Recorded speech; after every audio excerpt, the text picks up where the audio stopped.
अस्सलाम वालेकुम मोअज़्ज़िज़ असातिज़े किराम। आज हमने फ्लायर में बच्चों को जिस चीज़ की मशक करवाई, जो काम करवाया, वो ये कि बहुत ही दिलचस्प तरीके से हमने उन्हें एक तस्वीर दिखाई और तस्वीर जो कि बहुत दिलचस्प थी, खुद बज़ाते खुद तस्वीर ही बहुत दिलचस्प थी। उसके अंदर से हमने बच्चों से कहा कि हम आपसे कुछ सवालात करेंगे, तस्वीर को आपने गौर से देखना है।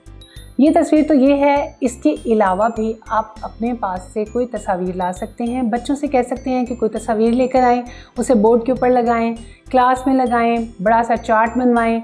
फिर हर बच्चे से पूछें कि आपको इस तस्वीर में अगर दरख्त नज़र आ रहे हैं तो कितने हैं, अगर दरख्तों के ऊपर जो जो फल हैं तो वो कितने हैं।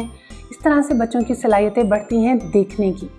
वो सिर्फ सरसरी तौर पर नहीं देखते, बच्चों को आदत डल जाती है कि वो ऑब्ज़र्व करके, वो जज्ब करके, मंज़र को जज्ब करके देखते हैं और अपने अंदर उतारते हैं, अपने अंदर उसके सवालात भी पैदा करते हैं, उन सवालात के फिर जवाबात भी तलाश करते हैं। ये उनकी ज़हनी सलाहियतें उभारने के लिए सबसे बेहतरीन मशक है।